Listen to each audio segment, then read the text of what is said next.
Wizards. I ain't gonna cap. What? At least bro healthy. Doing?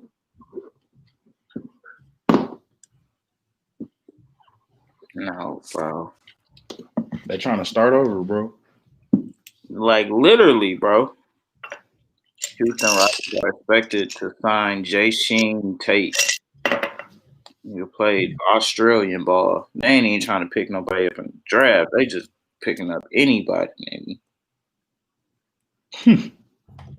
Jason Tate. Yeah, don't worry. I got all the updates right here whenever. So.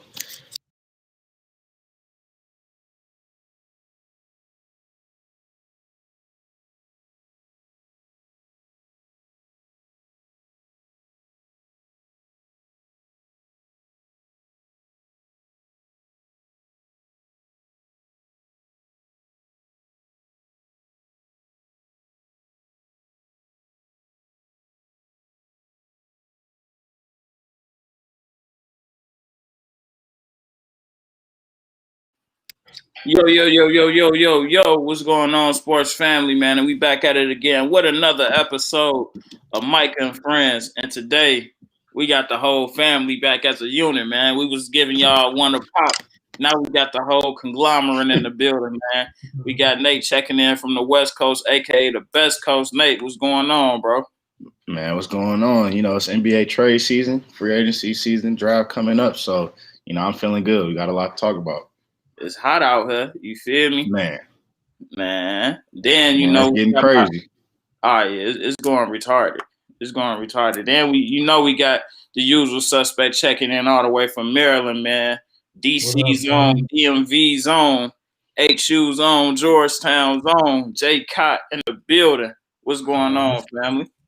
What's up, gang, man? Can't complain. Blessed, man. Just happy to be here talking some good sports talk with the guys, man. Yeah, it's gonna be a good one today, man. Let me go ahead and pay the bills real quick. The whole podcast is being presented by National Sports Chat, so make sure you go over there, follow us on YouTube, Facebook, IG, Twitter, everything. Like, comment, subscribe. We there and we'll reply to you. Make sure you go over there, tell us what's up.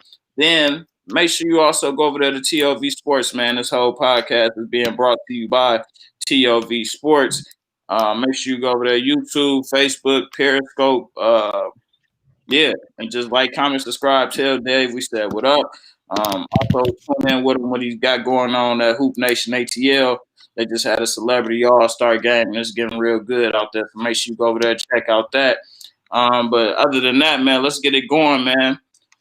Woo! It's a lot going on. Man. I ain't even gonna lie. I got the TV just pulled up to ESPN just to see what's going on.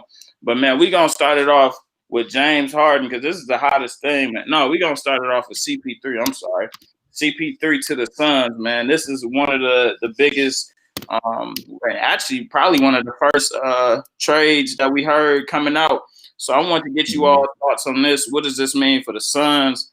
And how do you think this will help or hurt the Suns organization, man? I'm going to start it off with Cott, bro. Let me get your thoughts, bro.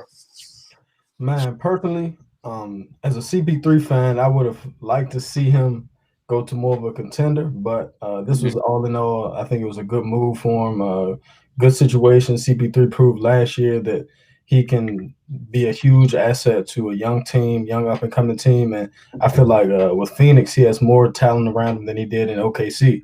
So I think it's a great move, to be honest. I think that just by bringing that leadership, that veteran playmaking, we all know what CP3 brings to the table. He's been doing it for a long time now, and I feel like it will ultimately be a big boost to Devin Booker and DeAndre Ayton. I feel like that move can be a critical for especially Ayton because now he has a point guard who can, show him the ropes, get him the ball in the positions that he wants to, that he needs, and yeah, man, I think it's going to be great. I see the Suns being a top 6 team in the West this year with that grab. I think if you take OKC out of the situation, take them out with CP3 gone, and you take, I personally like them over Houston, even if they do retain Harden. with their current roster set up, and I think it's gonna. I think it was a good move, man. Houston is definitely. I mean, Phoenix showed last year, the bubble, that they have some talent. Even with the pieces they lost, I feel like they still have. I mean, Oubre was a Oubre. I really like Oubre. He's a young, exciting player, but they have a couple other pieces. And I think the biggest thing was the fact that they were able to retain that 10th pick in this year's draft. That's huge as well. Yeah. We can grab another young up and coming piece who could possibly make some noise for him. So I like the move all in all. Mm-hmm. Nate, man, let me get your thoughts on this. Do you think this was a good move for CP3 and the Suns? Man, I'd have to agree with what Koch said. You know, the Suns go ahead, they bring in an established veteran in Chris Paul. Like he said, you know, we saw what he could do with a young team last year. Shea Gilgeous, you know, Lou Dort, who wasn't even really a household name at all. You know, Dennis Schroder, Terrence Ferguson, Darius Baisley, that young core. And to Koch's point, I think the Suns have an even better young core. Obviously, you know, you throw Devin Booker, one of the best young scorers in the game, and then you throw in DeAndre Ayton, who I think will be a big wild card toward their success. I think they could crack that 6 seed, you know, 6-7 range. You know, like I said, you get rid of OKC, you get rid of pretty much the Rockets in front of them. You know, they could possibly challenge somebody like Utah.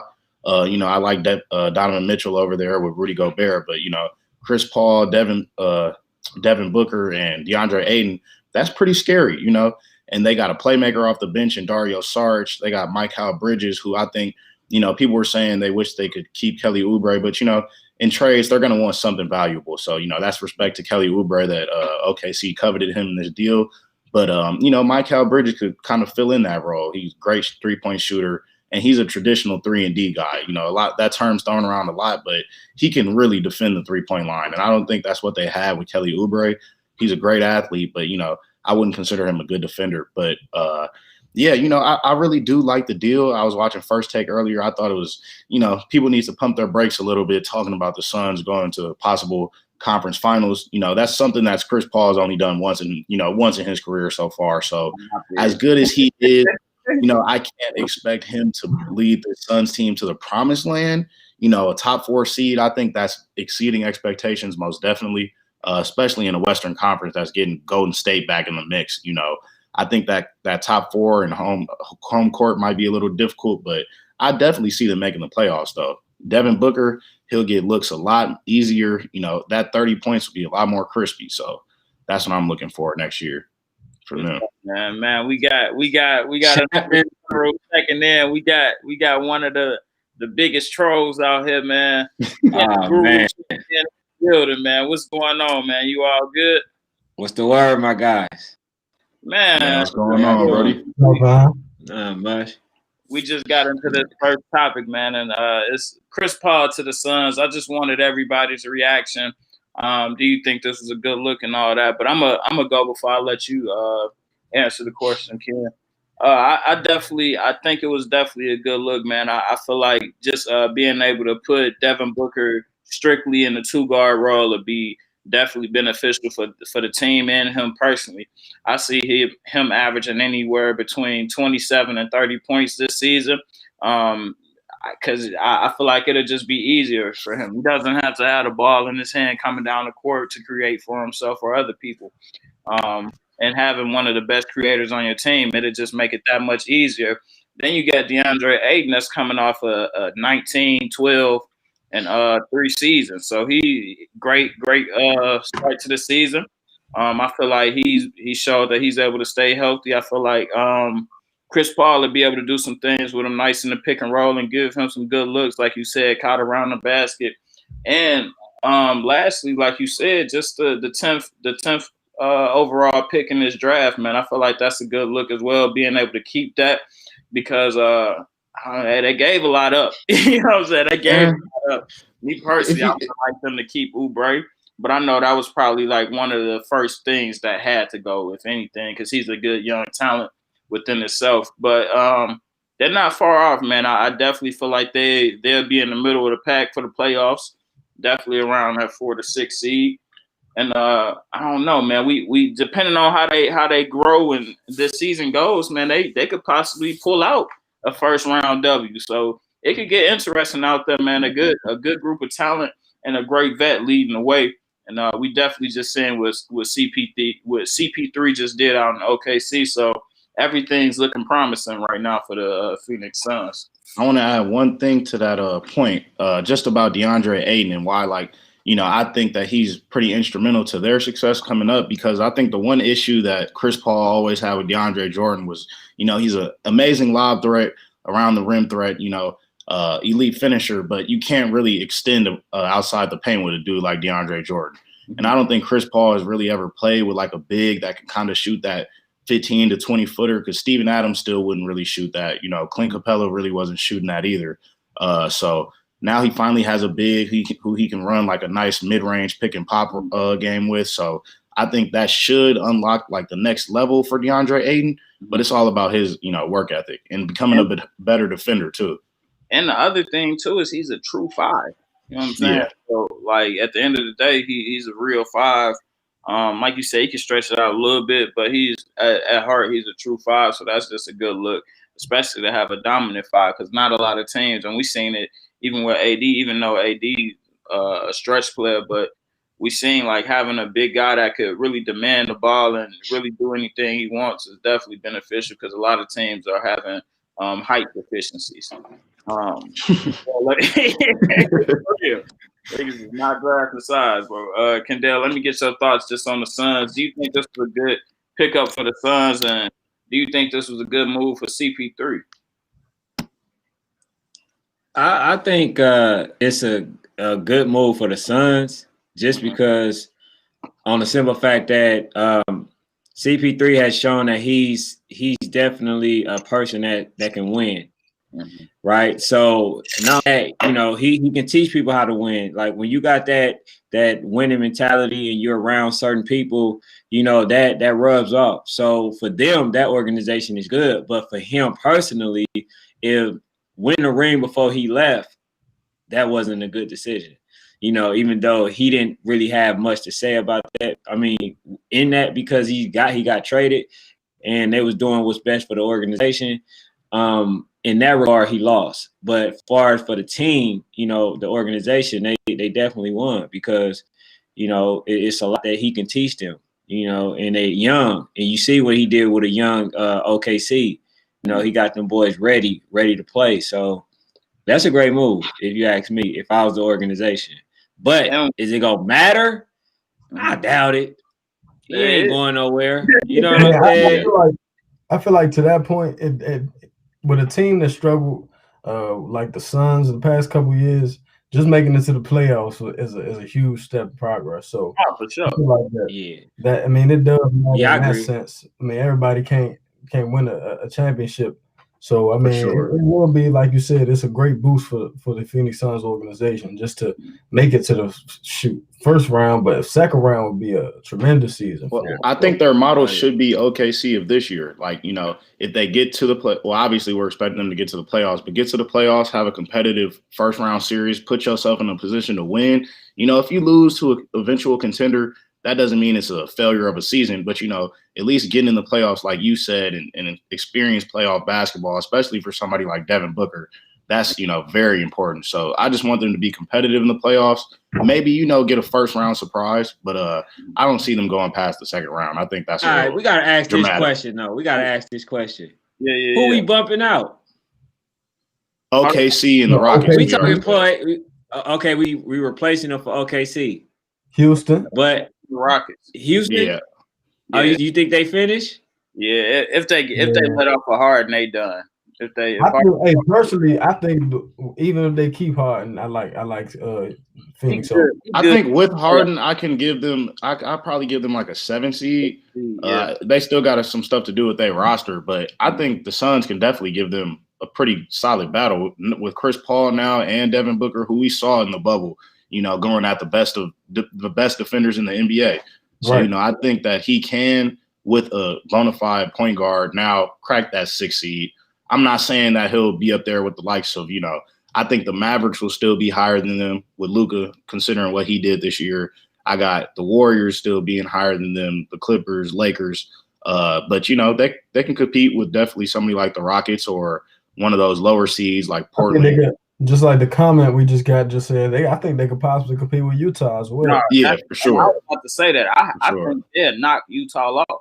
You know what I'm saying? And hey, for all the They guys could. that don't like it, hey man, it just is what it is. I feel like I may be tripping. Nah, not Denver. Denver. Yeah, I was gonna say I'm not ready to say the Nuggets Hey, just yeah, yet. man, y'all Jokic better is move that off guy. the Denver, Michael. You better move off the Denver train, bro. They coming. I'm telling you, they coming. They are. They are one piece away. They're one They piece away said- from being that contending team. I'm surprised they didn't get Drew. That's a big loss for them that Milwaukee ended up getting Drew, because I thought he was the perfect piece. Instead of Gary Harris, you replace Gary Harris and maybe Ball or something with Drew Holiday. That's a scary starting five. My thing with them, I just hope they could bring Grant back. But before we get too off on just other stuff, let's go to this next one, man, which is another big one. We got James Harden. We got the Brooklyn Nets politicking hard for James Harden. So I need to get y'all thoughts just on. Do y'all think this, just the whole move within itself, is this a good look for Harden? Is this a good look for Brooklyn? We gonna get back into Houston. No, we could get into Houston now. Just everything with the team. So I definitely need to know, is this a good look for them? What do you all expect for from the Nets going forward, even if they aren't able to get Harden? I'm gonna start it off with Nate. Man, I like the move from a talent standpoint, but from a fit standpoint, to me, it really doesn't make any sense. Like I was already kind of curious about the fit with KD and Kyrie, considering that Kyrie is not your traditional point guard; he's more of a scorer. Yeah. But you add Jay Harden in the mix, I mean, that's 36 points a game. You could almost be talking about 96 points from those three alone. You feel me? Just based off their averages. That's, I don't think it's enough basketball. I think eventually Jay Harden ends up staying, because I'm not sure what the Rockets really want back. Do you really want Spencer Dinwiddie and Karis LeVert for somebody you have under contract for 2 more years at least, or are you going to try to at least build around Jay Harden with this new coach? But man, I'm not excited about him going to Brooklyn. To me, I mean, it's not about, ruining the competition of the league. It's just about pure fit. Who is going to take, not even about the last shot. Who's going to take the majority of the shots? There has to be at least one alpha dog. And I'm not sure, coming off the Achilles tear, I'm not sure KD's at a point just yet where he's going to be that alpha dog every single night. I think that's kind of why he teamed up with Kyrie, to kind of give himself a little bit of, time to ease back into that role. I'm not saying he can't get back into that role, but I think he might need a little time. Wall said he was 100% going. I mean, I gotta see it to believe it. That's all. 2 years now, though, bro. He has. I just gotta see it to believe it. You feel me? People were saying Ben Simmons was shooting threes last season. He took 1 or 2. Not to compare the two, but I just gotta see it to believe it. That's all. Yeah. But you put Jay Harden in that mix, I really don't see the fit, man. He's a very much ISO player. So unless somebody really changes the way that they play, or their fundamental way that they play every single game, then it's going to be a very tough fit. Okay. Kendall, let me get your thoughts, man. Do you think this is a good fit out there in Brooklyn if they're able to bring Harden in? And what does this say about the Rockets? It'll definitely be a good fit. Remember, they used to play with each other, Harden and KD, so they had that camaraderie. I just believe that they would need a additional piece, far as on the defensive end, because they're going to need some defense. KD can play defense. Kyrie ain't really that good on defense. Harden not really that good on defense. So they're going to need some perimeter, blocking. They're going to need some other hard-nosed type of players. But I definitely think that they can, make it work, because just think, if Kevin Durant is off, they got James Harden. If James Harden off, they got Kyrie Irving. Any one of those three, they can carry the whole team for that day. So if they want to win championships, I definitely think that would be a great move. But I don't see why we really having a debate on that, because it's the consensus amongst the people saying that, oh, that's a weak move, that's this, that's that. Man, it ain't no different from the other big three. So if he want to win a championship, he need to go there. For me, the only difference is just fit in this occasion. Like, not to compare in terms of like weak move, strong move. For me, it's just like three. I mean, I'd probably say two MVP caliber players. Like right now, MVP caliber players. Like Jay Harden. For me, he was just leading his own contender. KD, respectively, has been leading his own contenders for a while. Like Kyrie was trying to do the same thing with Boston, didn't necessarily work out, but he's kind of been trying to be the lead dog. So to me, I just don't see where their games kind of mesh, considering like Jay Harden, he's very best with the ball in his hands only. Like I haven't seen Jay Harden cut off the ball in a long time. You know what I mean? Kevin Durant's gotten a lot better with that, especially playing with Golden State. You feel me? Moving without the ball and stuff. But Kyrie's kind of a ball stopper too. So like Ken said, they definitely have to bring in some defenders. It would work from a talent standpoint because, if one's off, obviously you got a 30-point per game scorer on the other end. You got two of them. So if one's off, it really doesn't matter. If two's off, it really doesn't matter. But they got to fortify with some defense and maybe like a real playmaker. Because I like Kyrie as a playmaker, but he's not a traditional playmaker, bro. Yeah, all they need is some defenders. That's it. Like those three carry a team. Yeah, I don't need nobody else. I'll make the move because you got, I couldn't wait to get on this dude. You got LeBron James trying to kill a lead. All he want is good players. Yeah, I'm tired of this dude, man. I really am. Like this dude, he want every good player that exists in the NBA. This dude would not care if he had. You think Dennis Schroder is that monumental of a move? Let me. He's an elite player. Let me. He's not a superstar, but he's an elite player. Let me respond to this before we go off on a tangent, man. I think it's a good move. At the end of the day, I definitely wouldn't like it. Me personally, because I feel like it lessens competition. Definitely in the league, because once you stack up 3 Hall of Famers, it's like, all right, come on, like. Can't no other team go against that unless they have 2 or 3. You know what I'm saying? So it's automatically cutting out the dynamic duos that we've seen this season to where it was way more interesting. And also, one thing I would like to highlight is this shows you that Harden is really definitely serious about leaving Houston. Because for me personally, me and Cott was on the phone talking about this yesterday. I always looked at Harden as a player that, all right, I'm going to do it for the bag. You know what I'm saying? Which is, there's nothing wrong with that. But to see him turn down the first $50 million a year contract for 2 years lets me know, it's bigger than money for him now. Because he already know I'm going to be one of the highest paid out regardless. Now I got to look around at the people that's around my draft class. Oh, Curry got rings. Oh, Durant got rings. Even LeBron getting rings. You know what I'm saying? Thompson getting rings. Draymond getting rings. Kawhi getting rings. You're looking around and it's like, damn. It's looking like me and Russ, the only 2 out here without rings. You know what I'm saying? So it's like I definitely like how Harden is. It shows me that he's serious about it. And like I said, I definitely just don't like the move just as a competition standpoint. But I feel like it'll definitely work. They'll have to get rid of a lot of good talent, young talent that I like, which is Karis LeVert. We seen him able to put up 50-point games. So he's a good piece to have. And this is another thing that a lot of people are mentioning. It's perfect. We got the guy there who believes in him. You got Dan Tony. True. Dan Tony's there. You know what I'm saying? Dan Tony can't coach. I don't know if that's a good or a bad coach his way out of a thing, puddle, man. That dude, man, he cannot coach, bro. That's the worst. He got to be the worst, most overrated coach that exists. Nah, they got to be Curry. My fear with Brooklyn is that I definitely think like with Dan Tony, it's definitely just more of like a familiarity thing with Harden, and like you said, him playing with KD, like it's history there. You know what I'm saying? It's chemistry there. So I definitely don't feel like it'll be something that's too far off. And just to speak on Houston a little bit before I let Cott in here, I definitely think it's disheartening, but it's disheartening for me for Steven Silas, because he's a young, not even young, relatively young. Nah, he's young for a coach.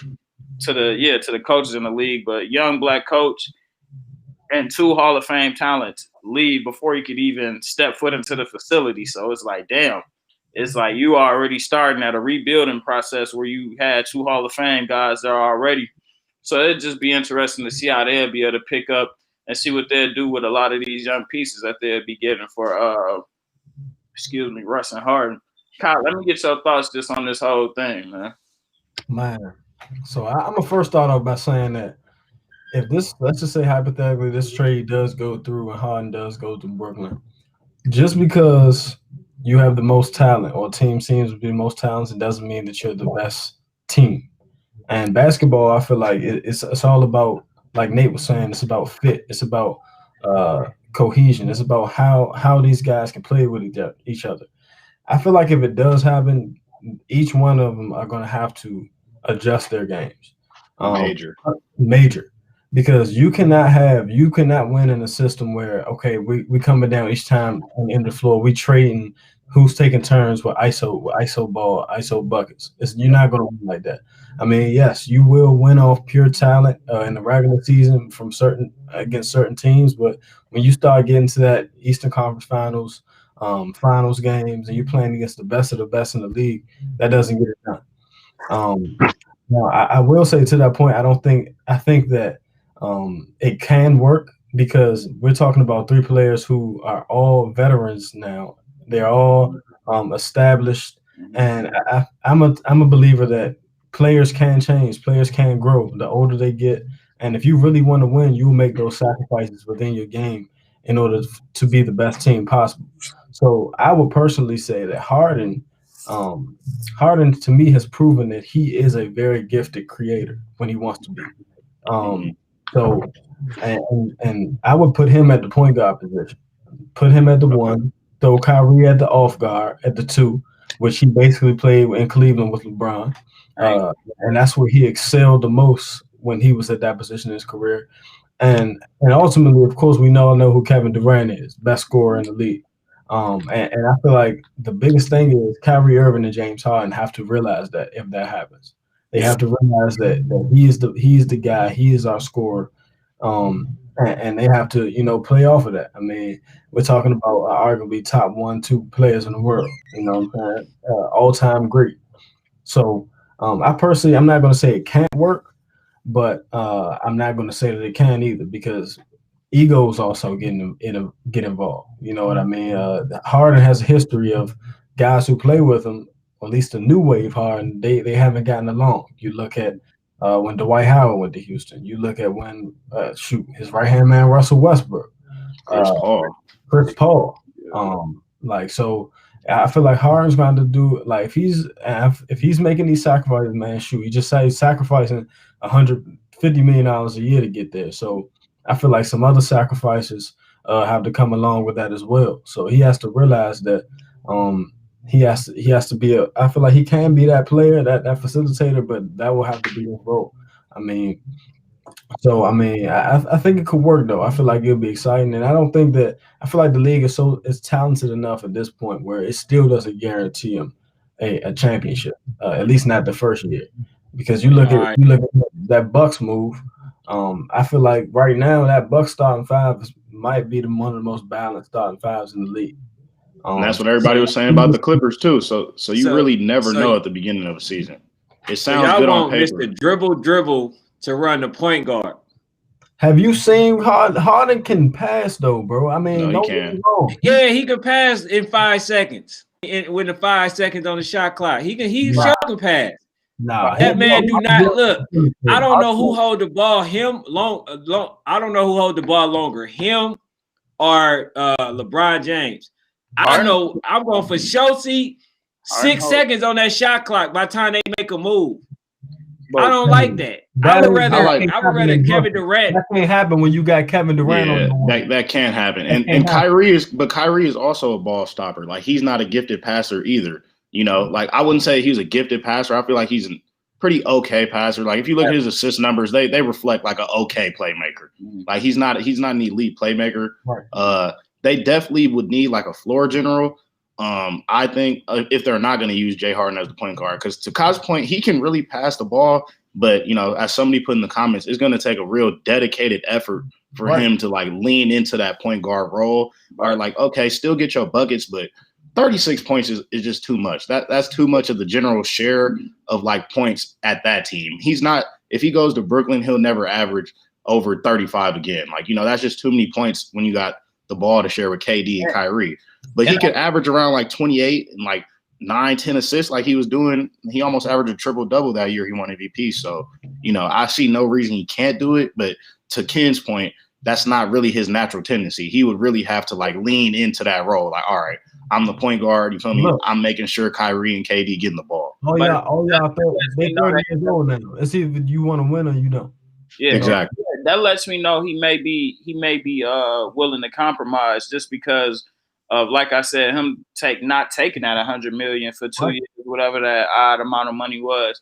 That lets me know that he knows somewhere that he has to compromise. And like you said, 36 points a night for him is not going to get it done at the end of the year. Also, one thing too, just to keep in mind, like if things do get tight at the point guard position, you also got a 7-foot guy that could push the point there. You know what I'm saying? Like Durant can make things happen at the point guard position as well. We seen him do that in Golden State. So it'll just be interesting. It's a lot of things that have to work out. Granted, this is not set in stone. This is not official. They haven't made it official yet, but this is something that's definitely cooking hot on the stove right now. But let's go ahead and keep it moving. Can I say one more thing about this topic? I'm going to loop it back into something we talked about a few months ago. We were talking about like the Steve Nash conversation and about how kind of like it was a little bit of privilege and obviously a little bit of the homie hookup. I think the situations in Brooklyn and the situations in Houston don't illuminate that point to the fullest extent, because you had a guy in Steven Silas, who black young man, like Micah mentioned, who's kind of been working his way through the ranks. He gets handed a Houston situation that's about to be pretty shitty. Then you get Steve Nash, who gets handed a situation who he might fall into the lap of 3 Hall of Famers having no coaching experience. So, just to kind of loop that back in, just to show like the opposite realities of kind of how it is just for black coaches and white coaches. And even though, we got a little bit more positions filled, it just kind of shows a little bit of the disparity. So I kind of just wanted to bring that up and just kind of loop that back since we had talked about it a few months ago. Yeah, absolutely, man. That's definitely a good point. And it, like I said, for Steven Silas, it'll definitely be hard, man. And he's about to start the rebuild process. So salute to him. Good luck, champ. And hanging up. I wish you the best. Go ahead and get on to the other Rockets superstar. Another one. Westbrook. And I need to know from you all where he's going. I'm gonna start it off. I got him, and I'm at fault for this. Because our guys, did y'all hear me? Did I cut out? Yeah, you cut out. Yeah, Okay. Hey, blame me if y'all want to, but hey, I think he's going to New York, bro. I really think he's going to New York. Unlike Harden, like I didn't see Russ declining like money and stuff like that. I feel like he wants his contract that he has right now to be fulfilled. There's nothing wrong with that. I feel like New York would be the ones to do that, and that'll put him in the largest market in the NBA. So granted, there isn't asses and seats yet, but still, it's one of the largest markets in the NBA.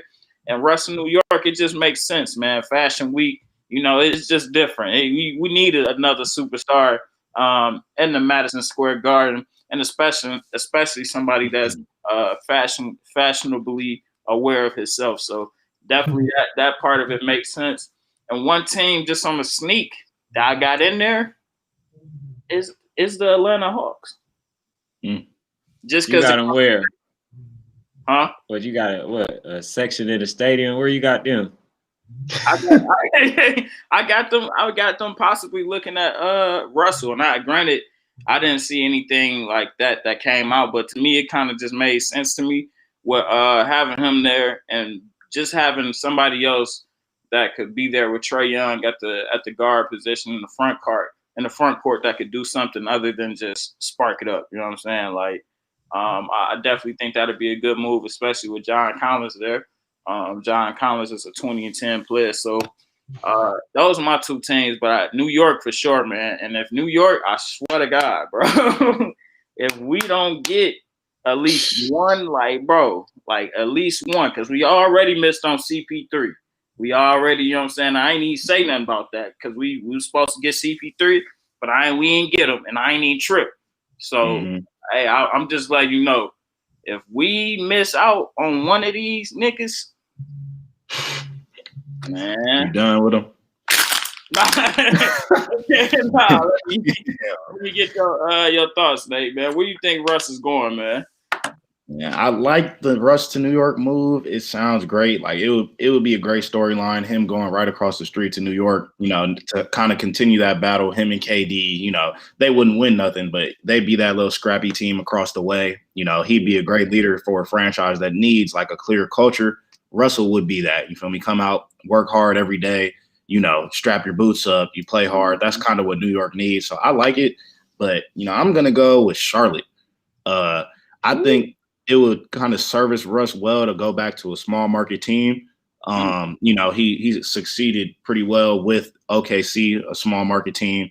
I think with the Rockets, it was a lot going on. This type of media stuff, like, the trades and all the reports about unhappiness, that's not really Russell Westbrook. Like when he was with OKC, none of that type of stuff really came out. Now being in a bigger market in Houston, it seemed to be a lot more drama. So I like him going with Charlotte. They got the assets to trade for him. They got picks. They got expiring salaries like Nicholas Batum's, and you got the Jordan connection. Him and Michael Jordan. So at least it wouldn't be a weird jersey matchup. You got the Jordan on Jordan. That would be cool. Yeah. And give the reins back to him. Him and Devontae Graham could be an exciting front court most definitely, or back court most definitely. So kind of teach those guys down there to play well. Learn under Russell Westbrook. He may not be the guy anymore, but I still think he's very valuable, as we saw like 2 years ago, got a team to the playoffs that really had no business being in there. So I think he could scratch in the East Coast playoffs, at least in Charlotte. For sure. Nate, Kyle, let me get your thoughts, man. Where do you think Russ is going?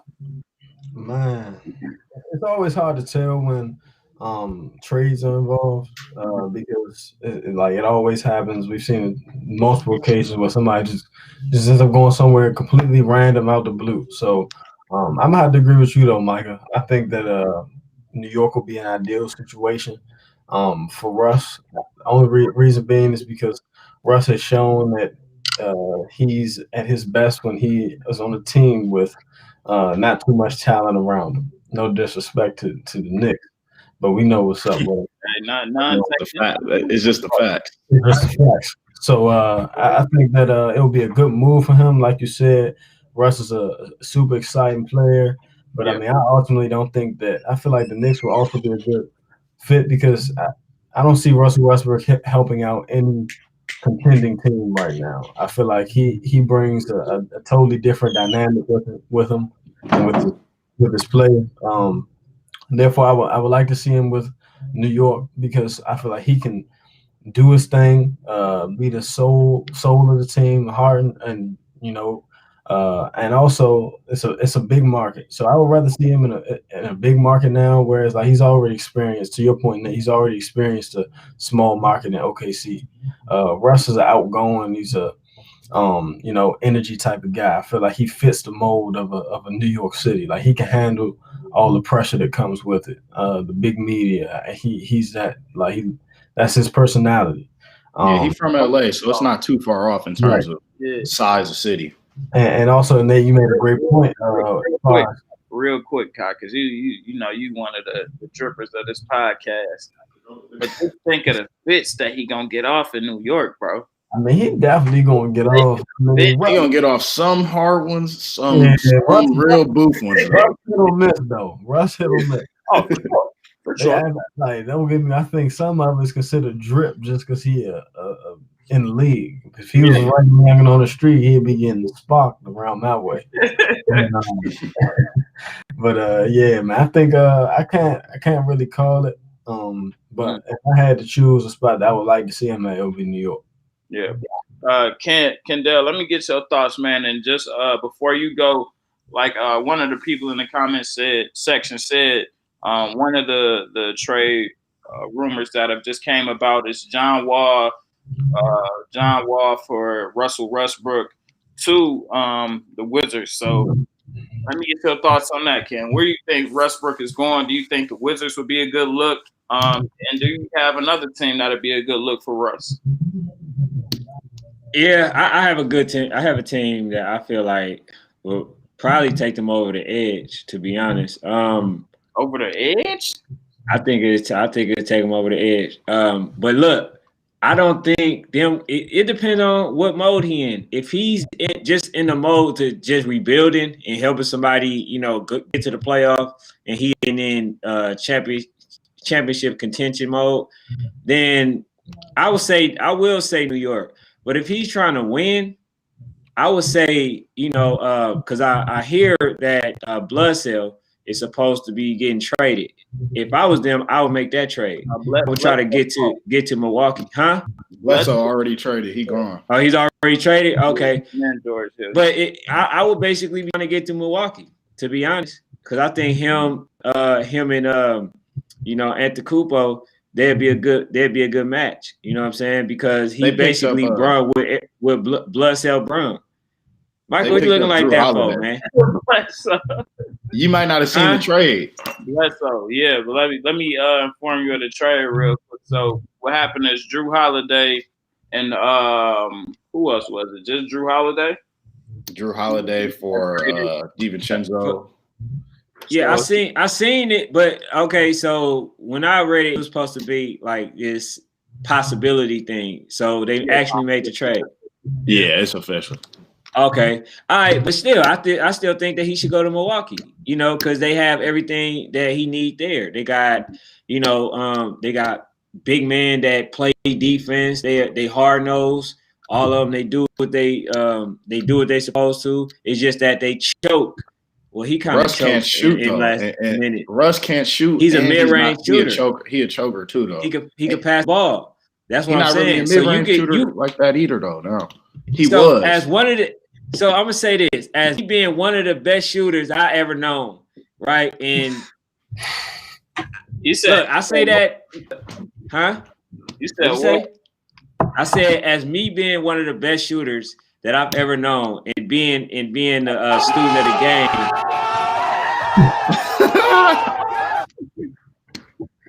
Cut the crap, man. All right, so no, I ain't say nothing because I didn't see you work. Hey, man, somebody look. All right, whatever. So as I just stated facts, that was facts. Now the rest of it is just my opinion. But so basically, you know how Harden is like a hard nosed. He just one of those players just get to the body, get to the cup, basically at will. So when you got somebody like Antetokounmpo trailing him, and he's getting to the hole at will, and he's a great offensive player. He's a great mid-range player. I believe that, and he's a good passer. Remember, he 2 straight seasons he was padding his stats to get a triple double. So you gotta say I don't know. He's a good as well passer. as LeBron, as well as LeBron. LeBron is the biggest stat padder in the NBA. I thought you was talking about passing ability. I was about to say no. He got great passing ability. My question is this about Russell, bro. Considering what you saw from Milwaukee this year, seeing why they lost to the Heat, do you not think that it would service them better to bring in more shooting and defense like Drew Holiday? Because their backcourt was so bad in that Miami Heat series. Bledsoe, Wesley Matthews, George Hill. I mean, George Hill, he had a few solid games. I'll give him his credit. He's not supposed to be a starting guard in the conference finals. That's not really his responsibility. But Bledsoe, who can't really shoot, and, Wesley Matthews, who's an inconsistent shooter, they kind of crowded the lane up for Antetokounmpo. So, Drew Holiday opens it up, and then they brought in Bogdanovich. But if you bring in Russell, him and Giannis kind of do the exact same things, actually, besides maybe pass. That's the difference. But that's not what they need, though. Yeah, Bledsoe is so. Here's the thing. With Bledsoe, you can double team. You can when you have him, you literally can double team Antetokounmpo. You cannot double team nobody when you got Russell Westbrook on that court. Did you see So the way that- the Lakers were playing James Harden? They doubled James Harden and left left Russell Westbrook. Like legit left him being in the paint. Unless he Man, he's a improves good his- mid-range shooter. I can guarantee you he's a good mid-range shooter. I'm not He going. was. He's not. He still now, is. I'm not going to jump off the cliff and say he's not a. He shoot better mid-range than he does. From the 3-point. Now, if you talk about the 3-point shooting, then I can somewhat agree. But the man has a great mid-range. In today's day, but you need a three. Spreading the floor is 3-point shooting though. Mid-range, they give guys. I mean, you can still essentially compact the paint and still contest a mid-range shot. You got to be able to have guys who can stretch the ball out behind the arc. Chris Middleton is a better mid-range player. That's why I don't think they need like a mid-range guy. Chris Middleton's like really, really good in the mid-range. You feel me? In that little post-up, 18 to 23, 18, 20 feet. He's a really good at that turnaround, face-up. So I don't think they need mid-range. I think they need a floor spacer, which honestly I don't think Drew Holiday is either. Maybe they try to find some room, get somebody like a JJ Redick or try to look for a Duncan Robinson in the draft, but they still need a sniper. I think that is still gone unaddressed. Bogdan is true. He could snipe it. We about to get to Milwaukee next, but another team just last before we go on to Milwaukee to this next topic. Another team I would look at possibly is Toronto too. You know what I'm saying? And I feel like that'd be a good situation for them, especially with OG Anunoby there, Pascal Siakam, Van Vliet on the walkout. So, damn. Nah, it may not be because Kyle Lowry or fuck around probably still there. I'm gonna recant that. I'm gonna take that back. I'm gonna take that back. Nah, let's get on to this next one though. We got the Bucks making a run at Giannis, and like we just said, we brought up Drew Holiday, we brought up Bogdanovich that they just recently acquired. They traded away Drew Bledsoe, George Hill, and 3 first-round picks for Drew Holiday and for what did they get for Bogdanovich? It was probably some picks. Probably some of those picks was for him for as well. Bogdanovich. Yeah, they gave up. For Bogdanovich, I got it right here. They gave up. Damn. Shit. They gave up Dante DiVincenzo, Ilyasova, and DJ Wilson. Okay, so they gave up more pieces for him as well. So I just need to get y'all thoughts. Y'all think this is a good run for the Bucks to keep Giannis? Because what Giannis had made known before the free agency and everything started and everything opened back up is that if they don't make a run at getting like new pieces and are focused on winning, he's definitely out the door. So do y'all think this is a good enough team and situation to take the Bucks over the edge, man? Cott, I'm gonna start it off with you. I'm gonna say no, personally. I think it is an improvement from Eric Bledsoe, but I feel like somebody in the likes of Chris Paul would have been even better suit than Drew Holiday. Like to Nate's point, he just made that Drew Holiday. I feel like he's definitely a solid veteran. He's gonna bring it on both ends of the ball. I feel like he can stretch the floor better than Eric Bledsoe did. Gives a little different dynamic, but they still needed that pure facilitator, pure point guard in Chris Paul. Well, Chris Paul would have been ideal in my eyes. But Eric Bledsoe, my fault. Drew Holiday, I feel like he doesn't put him over the edge. Bogdanovich is a good pickup as well, but ultimately I don't think that he can be that much of a differentiator either, because he's a good shooter, definitely, no question, but how good of a player is he really? What is his ceiling? So I think that the team that let's be real, they won 60 games with the teams they had already. Did they need better than that? I don't see them being better than Brooklyn with that. Even if Brooklyn never gets Harden, I still like Brooklyn over them personally. I think that if Philly is able to acquire a James Harden in a trade, because that was also in the rumors that they were really looking at Philly as a destination for him.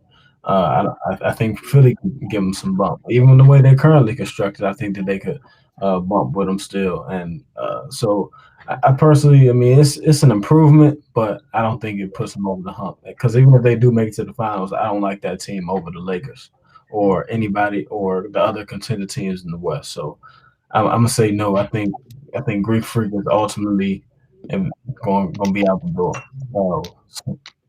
Man, Yeah. Cod, I'm right there, right along with you, man. I definitely think it's a better situation than what they were with Eric Bledsoe, and the other guys, George Hill, Ilyasova, DiVincenzo, and DJ Wilson. I definitely think it's a better situation than what they were in. But losing all those pieces, they lose a lot of the bench. So it's going to be scarce on bench. Now they got to start picking up new talent on the bench, as opposed to already having talent that was already inside the building that already knows how everything flows and been with Boots Cousins for a couple of years now. So they got a lot of people that were a part of their success walking out the door. And I just think that like you said, those guys, they're good players, but they're not anything significant enough to make a run at a championship. Like, I get it, they can mess around and win the first round. I still see a team like Miami that could still take the head off. You know what I'm saying? So it'll just be interesting to see what happens. I definitely think Giannis is out the door, but before we see him go, it'll probably be a sign and trade type situation, because I doubt he'll let that contract run out, then sign for less or somewhere else. I'm sure he'll do a sign and trade and find his way out to Miami some type of way, because the money's there for him for sure. Ken, let me your thoughts, man. Hey, first let me say to before we get too far ahead to combos create change. Mm-hmm. It says the only thing Westbrook will accomplish in the NBA in his NBA career is some more triples in a season record. I disagree. I definitely believe that this dude is he's going to change his game. He's going to definitely make some adjustment, in order to where he can adjust for a team and be that right personnel. I don't believe that he's going to always have this I'm the dominant, player type mentality. Even though Kobe and them, they never lost it. I believe that he would definitely make those adjustments, because unlike them, he doesn't have a ring. You know what I'm saying? So I definitely think he would change. But as far as like, what's the other topic that we were just talking about? I was saying, do you think that the Bucks are making a solid run at keeping Giannis? Do you think adding Drew Holiday and Bogdanovich and getting rid of Eric Bledsoe and George Hill, DiVincenzo, Wilson, and what's the other guy? I forgot the other guy. Well, I'll say it first of all. George Hill is just pure bad luck. Anybody that has this man on their team, they destined to lose. You know what I'm saying? This man missed 2 free throws. It was just basically given to him. You know what I'm saying? So, like, with him, when you got him on the team, you already know that team ain't winning. So that's just number one. But far as I agree with Nate. I believe Nate said it. Or I believe it was Nate. I'm not sure. Basically, get Chris Paul would have been the best solution. That was kind. Because facilitator, yes, he was basically everything. Like, he can shoot the mid range. He could take a team. Whether it's the best players on the floor or lesser players on the floor, he know how to get the most out of players. So to have an individual like that on the team, to me would have spelled a championship run. But to get a Drew Holiday, I mean, even though you remember, you guys got on me for saying that he was one of the top point guards. I remember that. Yeah. So I still believe that it's He's not top 5. I mean, I think that he was good enough. You know what I'm saying? I ain't willing to go that far. He's a good player though. I didn't believe that he was that he's good enough to make a change. You know what I'm saying? Far as for what they already have in the personnel. You know what I'm saying? I just thought that Chris Paul and having a backup player, that can come behind him would have been the best fit. As far as a point guard, because he's going to need to to sit down, some games because he's not going to be able to play the full 82. So I definitely think they did themselves a disservice by making that trade. Yeah, facts. Nate, let me get your thoughts, man. Do you think this was a good move from the Bucks? Do you think this is a good run, a good chance at keeping Giannis, or do you think Giannis is on the way out, man? Let me know what you think. Man, I think that these deals to me show that Giannis has already kind of given them some type of commitment that he will come back. Because if you look at the assets they gave up, like besides Dante DiVincenzo, everybody else on that team was pretty expendable. Bledsoe had a pretty bad year. George Hill, like Kenny said, he's pretty expendable, solid player, but not really helping out on the contending front. Ersan Ilyasova and DJ Wilson, like none of those names to me hop off the paper like, oh my God, we just lost blah, blah, blah. Like, if I'm a Bucks fan, none of those players being gone signifies to me that it's over. But to me, why I say I think Giannis is staying is because if you look at the picks that they gave up, it's like, okay, you must have some faith that he's coming back because you've given up 5-6 picks and swaps. That means if he leaves and you're one of the worst teams in the league, those picks can be very high.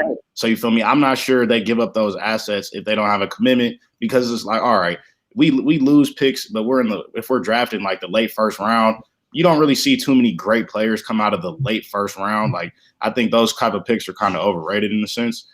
But this move to me, it doesn't make them the top dog still. I really, really like the Drew Holiday move. Bringing a very gritty defender. He could definitely take the charge of somebody like a Jimmy Butler. Like Giannis, for as good as a defender he is, he's still a big man. I think somebody like Drew Holiday gives Jimmy Butler maybe even a little bit more problems, quicker, used to guarding guards, definitely an upgrade from Eric Bledsoe. But my kind of question comes with the Bogdanovich. I thought that was a little early of a move. I didn't think that they needed to make that move just like, is he the best player that you could have got out this entire market to complement Drew Holiday and Giannis? No. He's Oladipo. Yeah, he's a good player, but I don't really see him. Like, I don't know where the front office got the indication that he's the type of guy that takes you over the top. He's been with the Kings. He's had some decent success. I wouldn't consider him all-star fringe or anything like that. But I thought that move was a rush. I thought Drew Holiday was a really good one. They got him off the market before anybody else could. But Bogdanovich, that was kind of a head scratcher to me. Like he is a shooter, kind of inconsistent though. Young, still kind of figuring it out. I thought they would have brought in somebody, maybe try to bring in somebody like JJ Redick at the price that Bogdanovich is at, and then kind of fill out the rest of the roster. But we'll see. It all depends to me on Giannis's improvement as well. Like none of this matters unless Giannis gets better. Like he has to get a more reliable mid-range. He has to become a more reliable three-point shooter. And, he has to work on his overall game as well. Or like you're never going to win a championship if you can't really shoot the midi, if you don't really have a post game. Like he got to craft his game as well and not rely as much on like, transition offense and dunking and put back rebounds. Because in the playoffs, that kind of stuff, I'm not going to say it goes out the window, but those type of buckets are harder to get. Yeah. Well, one thing you did say about them having some type of commitment, I don't know if they have some type of commitment because as an organization, this is the risk you run. You just going all in. Yeah, you putting the poker chips to the table. You putting the chips to the table and say, hey man, if it go, it goes. Shit, if it don't, we may end up like Houston. You know what I'm saying? So they may be fucked up after this year. We never know. They gave up a lot. You know what I'm saying? So it'll just be interesting to see how this all unfolds. But I'm sure, like I said, I'm sure Giannis will sign, but it'll probably be a sign and trade situation. Definitely to the Heat, and definitely they'll be able to get some good pieces and some some good pieces, and they'll be able to get some picks back in the draft for sure. But and to Kupo, the Warriors. Just saying, you need to go to the Warriors. If that shit happen, it may be over with for KD and them niggas for real. Everybody. But nah, bro, just to keep it going, keep it on the Western. Another one. Let's get to Dennis Schroder to the Lakers, man. And we heard Kendall talking about it early. LeBron just won all the best players in the world, so he clearly thinks Dennis Schroder is a Hall of Famer. So let me get some thoughts. I never said that, bro. What's your thoughts on Dennis Schroder, Kendall? Do you think this is a good move for the Lakers? I think he's a great like mid-range shooter, and he's a hard-nosed player. You know what I'm saying? Like, that's what I think. I don't believe that he's a Hall of Fame type player. Like, he's always been a role player, which makes it, he's like a Eric Gordon. He can give you buckets. You know what I'm saying? Like, he's pretty much Similar a role. very I can great see that. asset. He's a great asset to, what they already have. You know what I'm saying? Like, he's not no slouch. He always been a role player. So, you already know what you're getting from him. So, like I said, the Lakers, they want everybody that exists in the world that's good. You know what I'm saying? If they can, it'll be LeBron versus 3 other people. Like, if they can make a 5-on-8, LeBron James will still put 8 players on the court and play against 5. That's how selfish and no, I'm serious. Like, this dude is like selfish. He's like allergic to competition. That's why, CP3. Look, CP3 could have went to there, but he like, nah, man. He want that competition. LeBron like, nah, man. I need that competition because I need that. I need to be greater than Jordan. Look, you would never be greater than Jordan. Okay. It's out the window. You lost 6 championships. You lost the same amount Jordan won and played. So he need to get that out of his head, man, because I already told you, Micah. I told you. I said he's going to watch The Last Dance, and he's going to try to imitate. Okay, hold on. Wait. While you doing that, right, and you booing the guru because you're gonna bring that guy out. You don't want to do that. Right? While you doing that, I'm saying, this is what I'm saying, that basically LeBron James, he wants to play with, all the best competition, but he want all the accolades, but he don't, when it's bad, this dude don't want to do nothing but blame his team. Like, on the court, I don't like this dude. On the court, I do not like this dude because he's supposed to be a mega superstar, but he wants all the competition, and he don't want to play against the best competition. So I have an issue with that. I probably didn't even answer your question, but this is personal right now. All right. But no, I definitely think it's a still of a pick. You know what I'm saying? It's definitely a still of a pick. And I know they with Rondo opting out of the $2.5 million, they pretty much knew that Rondo was on the way out, and it was going to be hard to re him up for something that he really wants, which is probably around the $8 to $10 million range. So it was definitely a good pickup to be able to bring Schroder in here, and of course he's a 19-4-4 player. He'll be able to contribute more scoring wise than Rondo will be able to over the duration of the season. Granted, Rondo was the 3rd leading scorer in the finals, so he was able to step it up then, and really stepped it up for the season. So I definitely think it's a good steal, man. And I don't know, bro. I feel like for what you saying about LeBron killing competition, it's to a certain extent, but not as radical as you said. To a certain extent, again, AD, man, this dude didn't play with almost every superstar in the league, but this and pick, it wasn't even an all-star game. This pick is not in reference to that, though. You know what I'm saying? Like, man, look, bro. Hey, as you was talking, just know I was still talking mess about LeBron in my head. Y'all didn't hear it, but I was still talking mess.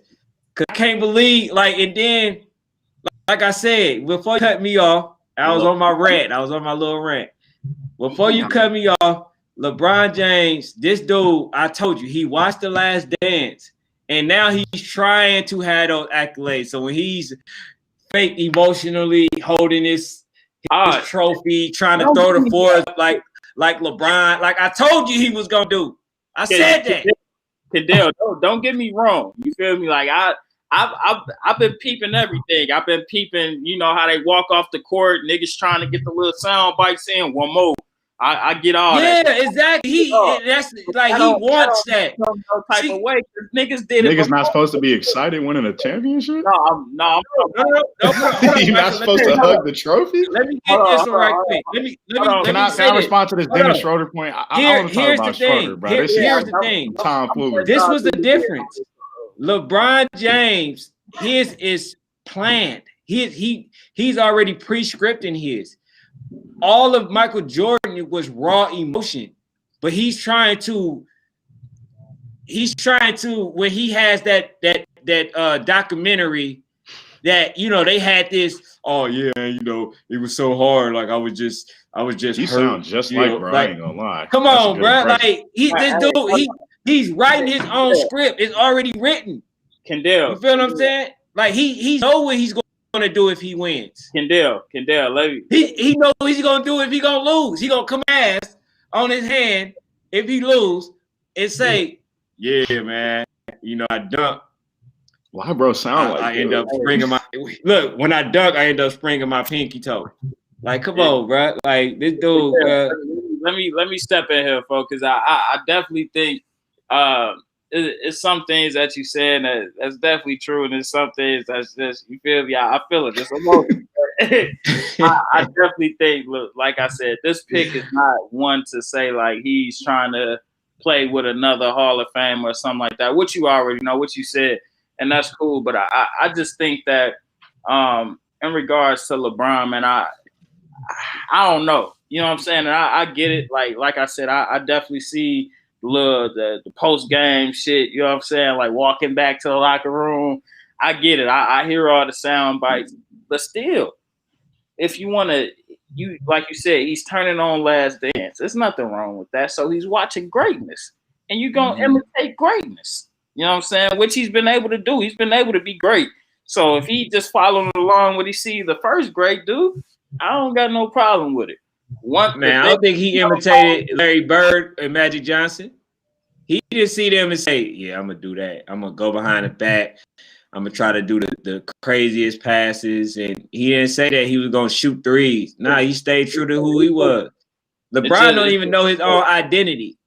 Stop it, man. Let's go ahead. His identity is Jason let me get into this Schroder, man. On this Dennis Schroder acquisition to the Lakers. Do you think this was a good move? And where do you think this places the Lakers at? Are they still at the top of the totem pole? I mean, you got to say they're at the top of the totem pole right now. Assuming they re-signed AD, I see no reason not. I saw a report that it looks like KCP is going to resign. So, you know, that's positive for them. He stepped up big time after having, you know, pretty slow starts to the season. But I really like the Dennis Schroder move. Danny Green, for as good as a shooter he was very, very inconsistent in the finals when it mattered, to the point where it actually cost him games, or a game, I'd say, you know, wide open looks, missing it. I don't think Danny Green's a bad player at all. But, you know, this is kind of the type of moves you see with a championship team. When, you know, you're trying to repeat, you got to add pieces. You know, you're going to subtract a piece here and there. But Dennis Schroder, I mean, he's quick. He's a scrappy defender now that he's has some experience under Chris Paul. I think he's become a better playmaker and a much better decision maker under Chris Paul too. Like that 19-4-4 is very efficient. I thought when he was in Atlanta, you know, he had to do some things he probably wasn't as comfortable with. But I'm not sure if the Lakers view him as a starter or off the bench piece. But even in a starting lineup, bro, I could see him faring very well with LeBron and AD. Very quick, you know, could get by a big on switches, can throw that lob up. You know, he played with Nerlens Noel and Steven Adams. Like, those are two good lob guys. So, you know, he knows how to play around the rim. And he can knock down the three a little bit. I'm not going to sit here and say he's a sniper. But to your point, Micah, he can score at a lot better clip than Rondo. He may not give the 8-7 assists that Rondo gives you on a nightly basis, but, you know, he'll give you consistent scoring. I think that was a great way for Rob Pelinka to start it out. I don't think they're done. The Lakers are done just yet, you know, altering the roster, as they shouldn't be. You know, you got to get better as a contender. But I think this is a very good start because they didn't even waste any cap space yet. They just shed his salary with Danny Green. And that number 28 pick, like, you know, could be a great pick could be a pick that nobody even knows about in 2 years. So, you know. The thing too is just what, like you said, with them getting rid of Rondo, that opens it up for LeBron even more, and it puts him in a more of a position to be able to preserve and conserve his career for a long haul, because him being able to really push the point all the way is something I feel like will really help him out, that'll help him prolong his career even longer than what it is now. You know, for sure.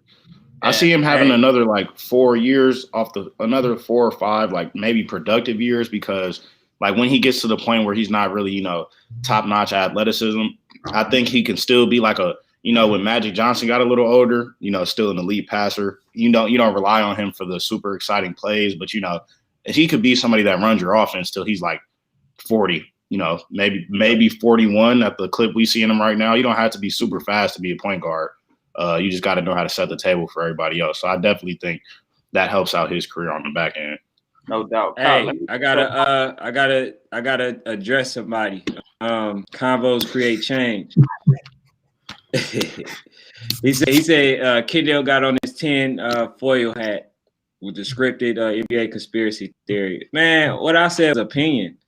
You know, it wasn't nothing factual or whatever, but it's all fun and games, man. I do this to have fun. So I definitely ain't feeling salty. But look, I already know just by that comment, you're a LeBron fan, right? I just want to know this, because this is facts. This ain't theory, ain't conspiracy. That man lost more championships than he won. So handle that. I mean, at the end of the day, you feel me? Because you talking all that mess about conspiracy theory and all this other stuff. LeBron James had literally, which is great that he's been to 10 championships, right? He got help from the ref. That ain't conspiracy. That for sure not conspiracy, because he in one NBA championship, he fouled the hell out of Kevin Durant. He fouled the hell out of Kevin Durant. We can go back to that one. In the championship, you know, they let that one go. LeBron James laid the ball up, nobody in sight. He flopped, got the call. He got Draymond Green kicked out after he basically antagonized somebody. You know what I'm saying? So, I mean, look, man, this man had help. You feel what I'm saying? But nah, man, when I talk about LeBron, man, it's all fun and games. But I'll be serious as hell. That dude, he want all the help in the world. This man is nobody like LeBron. I mean, like Michael Jordan. There's nobody that this man haven't said he wouldn't play with. Michael Jordan said, "Nah, that was my petition. That's my competition. I couldn't fathom playing on the same team as him." LeBron James, I'll play with Kawhi Leonard. Kawhi is your competition. He's your rival. I ain't about to keep letting you address these people in the comment section, man. Hey, bro. Hey. Now, that was the one time thing, man. That was the one time. You got to though. Cot, let me, cause they got to start dipping out in the second. Cot, let me get some thoughts on that. Okay, my bad. I like the move, man. Especially if they think that if they expect to lose Rondo or free agency. I think that they don't miss a beat by picking up Dennis Schroder. Yes, they are two different players, but I also think that they bring some of the same tactics as far as how they play. Both great defenders. Both very you know, they like to get under the opposing team's players' point guard skin. And I feel like Schroder. So even though they have two different games, I feel like it's similarities. And I personally think that we could actually see that Schroder is a better fit for that Lakers roster in the long run. Yes, Rondo is a great facilitator, but I feel like they already had a facilitator in LeBron James. So he's the ultimate point guard. While Rondo did, and typically the Rondo that we know isn't a great scorer, he did play a little above his head in the playoffs. And Rondo's a gamer. He's always been a gamer. Could always had the potential to score, but never was his role. But this past playoffs, he stepped up and shot it really well. So I can't take that away from him. But I feel like a lot of the things that the Lakers were missing last year was other scorers, consistent scorers, especially from the guard position. And I feel like Schroder gives you that. So I think it's a really good pickup, and definitely, like Nate said, I don't think that they should be done. They should be also looking to acquire a couple other pieces, but I like the move a lot. Yeah, let's I'm gonna go ahead and wrap it up because the other topics we can get to next week as more trades and stuff, more stuff in free agency falls through. But let me just check and make sure I give y'all all the update. The Bulls have reached out to the Celtics about a trade for Kemba Walker, so we can be seeing Kemba in Chicago. The Hawks are looking at Gordon Hayward, talking with Boston about Gordon. Yeah, a potential signing trade. So that'll be a good look as well for them being able to get that contract off their books and putting Hayward down here in Atlanta in a good situation. We got Andre Drummond. He picked up his $28 million player option with the Cavaliers, of course. He better. Hey, I ain't gonna lie real quick because we got to talk about this in the group chat.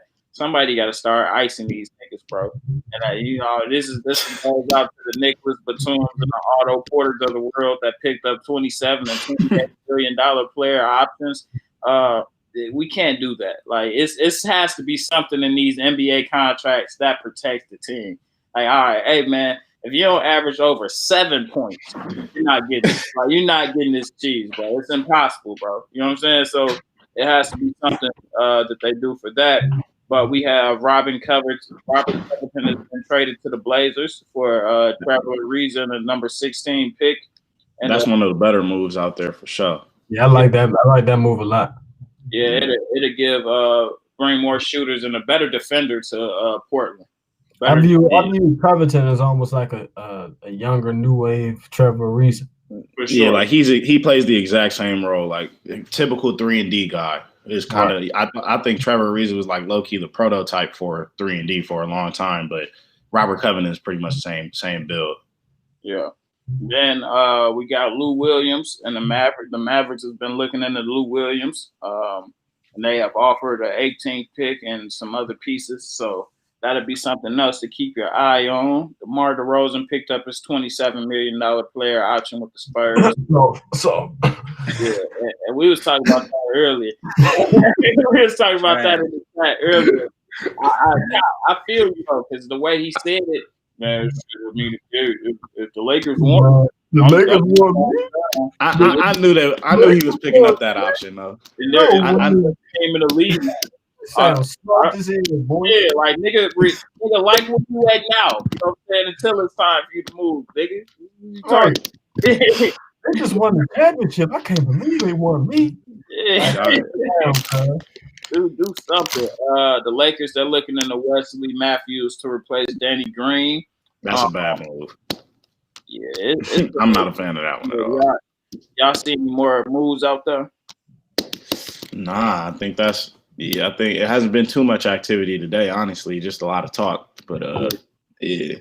So we'll see, man. We liable to hop off this thing and get like 4 or 5 moves happen, and that'll piss me off. But but nah, man. Let's go ahead and check it out, man. Appreciate you all for tuning in. People in the comment section, appreciate y'all. Keep tapping in with us. We're gonna keep tapping in with y'all. Like I said, man, this whole podcast is being presented by National Sports Chat. So make sure you go over there, like, comment, subscribe. YouTube, IG, Facebook, Twitter, all that. Make sure you go over there, like, comment, subscribe.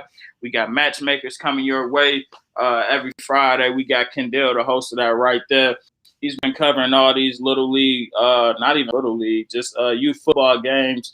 And they've been going crazy, man, from some of the best teams in the country and the nation. You know, we're bringing that to you. National Sports Chat is bringing that to you. So make sure y'all keep up with Kendall. Also, the YouTube Sports Recap is definitely coming your way from National Sports Chat. Make sure you go check that out. Again, Kendall is keep bringing it. He's blessing you all with that content around the youth football. So make sure you go check them out. What else, man? Also, go check out TOV Sports, man. This whole podcast is being shot by TOV Sports. It's being brought to you by TOV Sports. And make sure you go over there, check them out. Facebook, YouTube, IG, Periscope, all that. Like, comment, subscribe.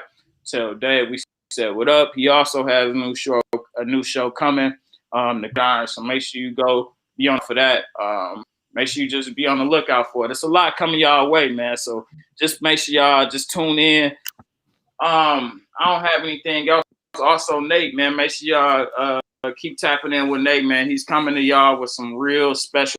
So next one coming soon. After all the trades and free agency, I'm gonna update the power rankings and I'm gonna get that out to everybody. So just be on the lookout for that. Make sure y'all go check him out. Man, other than that, man, we out of here, man. I appreciate you all for checking in. Make sure you guys go over there, like, comment, subscribe. National Sports Chat, Micah and friends. We up out of here. Yes, sir. Here is something you can't understand. How I just keep killing, man. I'm from the South Rim, spinning like ceiling fans. Gambling with life, no complaining about the dealer hand. Back when niggas used to ride around the Dipset. Now these cops will shoot you on your live. That's a killer cam. Yo, man, appreciate y'all. Right. Yo, I just got to say that the trolls got a new victim now. Kendall, you're officially a troll victim. Yeah.